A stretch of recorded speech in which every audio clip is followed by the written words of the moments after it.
Assalamualaikum warahmatullahi wabarakatuh. Pertama-tama marilah kita panjatkan puja dan puji syukur kehadirat Allah SWT atas nikmat dan karunia-Nya sehingga pada kali ini kita masih diberi kesempatan untuk melakukan presentasi ini. Kami dari kelompok 4 akan mempresentasikan tentang manajemen sumber daya manusia.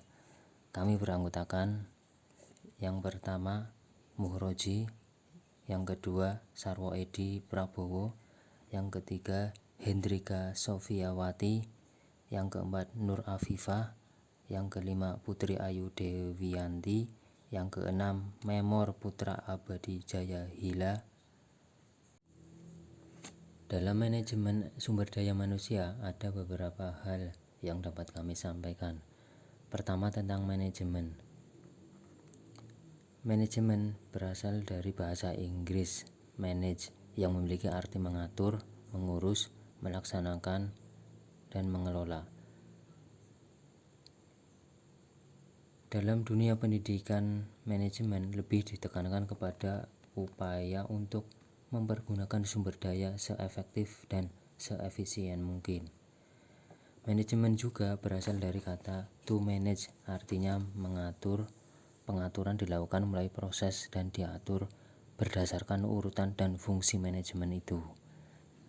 Jadi manajemen itu merupakan suatu proses untuk mewujudkan tujuan yang diinginkan. Kata manajemen berasal dari bahasa Inggris dan diterjemahkan ke dalam bahasa Indonesia menjadi manajemen. Manajemen sebagai seni mencapai sesuatu yang melalui orang lain. Manajemen tidak bekerja sendiri, tapi bekerja sama dengan orang lain untuk mencapai tujuan tertentu. Saya Sarwo Edi akan mempresentasikan tentang sumber daya manusia. Perlu kita ketahui bersama bahwa sumber daya manusia adalah satu faktor yang sangat penting di dalam sebuah organisasi, baik itu institusi maupun sebuah perusahaan. Atau juga bisa disebut bahwa sumber daya manusia adalah merupakan kunci yang bisa menentukan perkembangan perusahaan itu. Jadi di sini dijelaskan bahwa sumber daya manusia itu adalah orang-orang yang ada di dalam organisasi yang memberikan sumbangan pemikiran dan melakukan berbagai jenis pekerjaan dalam mencapai sebuah tujuan organisasi itu. Sumbangan yang dimaksud di sini adalah pemikiran, pekerjaan yang dilakukan di berbagai kegiatan dalam perusahaan. Dalam pengertian sumber daya manusia yang diliput bukanlah terbatas kepada tenaga ahli, tenaga pendidikan ataupun tenaga yang berpengalaman saja, tetapi semua tenaga kerja yang digunakan perusahaan untuk mewujudkan tujuan-tujuannya. Itulah sumber daya manusia. Setelah dijelaskan apa pengertian manajemen dan apa pengertian sumber daya manusia, saya Hendrika Sofiawati akan menjelaskan manajemen sumber daya manusia atau MSDM. MSDM ini pada hakikatnya adalah bagian yang tak terpisahkan dari manajemen organisasi secara umum yang diarahkan atau difokuskan pada kegiatan mengatur dan mengelola manusia sebagai anggota organisasi agar memberi nilai atau manfaat bagi pencapaian tujuan organisasi. Manajemen sumber daya manusia melibatkan semua keputusan dan praktik manajemen yang mempengaruhi secara langsung sumber manusianya. Noto Atmojo memberi batasan sehubungan dengan kegiatan-kegiatan manajemen sumber daya manusia sebagai proses yang terdiri dari rekrutmen sumber daya manusia, seleksi sumber daya manusia, pemeliharaan sumber daya manusia, dan penggunaan sumber daya manusia. Saya Nur Afifah akan mempresentasikan mengenai fungsi manajemen sumber daya manusia. Fungsi manajemen sumber daya manusia yaitu yang pertama, perencanaan. Merencanakan tenaga kerja secara efektif dan efisien agar sesuai dengan kebutuhan perusahaan dalam membantu terwujudnya tujuan. Yang kedua, pengorganisasian. Kegiatan untuk mengorganisasikan semua karyawan dengan menetapkan pembagian kerja, hubungan kerja, delegasi wewenang, integrasi, dan koordinasi dalam bahkan organisasi. Yang ketiga, pengarahan.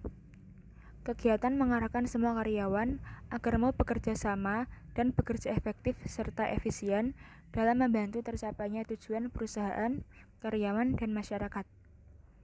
Yang keempat, pengendalian. Kegiatan mengendalikan semua karyawan agar mentaati peraturan-peraturan perusahaan dan bekerja sesuai rencana. Yang kelima, pengadaan. Proses penarikan, seleksi, penempatan, orientasi, dan induksi untuk mendapatkan karyawan sesuai dengan kebutuhan perusahaan. Yang keenam, pengembangan. Proses peningkatan keterampilan teknis, teoritis, konseptual, dan moral karyawan melalui pendidikan dan pelatihan. Yang ketujuh, kompensasi. Pemberian balas jasa langsung dan tidak langsung, baik berupa uang maupun barang, kepada karyawan sebagai imbalan jasa yang diberikan kepada perusahaan. Yang kedelapan, pengintegrasian. Kegiatan untuk mempersatukan kepentingan perusahaan dengan karyawan agar tercipta kerjasama yang serasi dan saling menguntungkan. Yang kesembilan, pemeliharaan.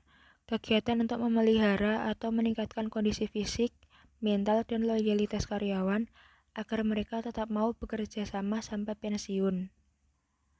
10. Kedisiplinan. Kedisiplinan merupakan fungsi manajemen sumber daya manusia yang penting dan kunci terwujudnya tujuan. Yang ke-11, pemberhentian. Pemberhentian adalah putusnya hubungan kerja seseorang dari suatu perusahaan. Aktivitas manajemen sumber daya manusia. Aktivitas manajemen sumber daya manusia adalah kegiatan yang dilakukan oleh manajer dalam pengelolaan sumber daya manusia dalam suatu organisasi. Adapun aktivitasnya sebagai berikut. 1. Perencanaan dan analisis sumber daya manusia. Manajer-manajer berusaha untuk mengantisipasi kekuatan, akan mempengaruhi persediaan dan tuntutan para karyawan di masa depan. 2. Ketersediaan kesempatan kerja. Pemenuhan hukum dan peraturan tentang kesetaraan kesempatan kerja atau EEO mempengaruhi semua aktivitas sumber daya manusia yang lain dan integral dengan manajemen sumber daya manusia. 3. Pengangkatan pegawai. Tujuan dari pengangkatan pegawai adalah memberikan persediaan yang memadai atas individu-individu yang berkualitas untuk mengisi lowongan pekerjaan di sebuah organisasi. 4. Pengembangan sumber daya manusia. Pengembangan sumber daya manusia dimulai dengan orientasi karyawan baru. Pengembangan sumber daya manusia meliputi pelatihan keterampilan pekerjaan. 5. Kompensasi dan tunjangan. Kompensasi memberikan penghargaan kepada karyawan atas pelaksanaan pekerjaan melalui gaji, insentif, dan tunjangan. 6. Kesehatan, keselamatan, dan keamanan. Jaminan atas fisik dan mental serta keselamatan karyawan adalah hal yang penting. Berbagai keselamatan dan kesehatan telah menjadikan organisasi lebih responsif terhadap persoalan kesehatan dan keselamatan. Dan yang terakhir, nomor 7, hubungan karyawan dan manajemen. Hubungan antara para manajer dan karyawan, mereka harus ditangani secara efektif apabila para karyawan dan organisasi ingin sukses bersama. Nama saya Memor Putra Abadi Jayahya. Saya akan menjelaskan tentang komponen manajemen sumber daya manusia. 1. Pengusaha adalah setiap orang yang menginvestasikan modalnya untuk memperoleh pendapatan. 2. Karyawan adalah penjual jasa yang mendapatkan kompensasi atas jasa yang ia berikan. 3. Pimpinan atau manajer adalah seseorang yang mempergunakan wewenang dan kepemimpinannya untuk mengarahkan orang lain untuk mencapai tujuan organisasi. Baik, sekian presentasi kami pada hari ini. Jika ada tutur kata yang kurang berkenan di hati teman-teman, mohon dimaafkan. Dan jika ada saran kritik dari teman-teman, dipersilakan. Terima kasih.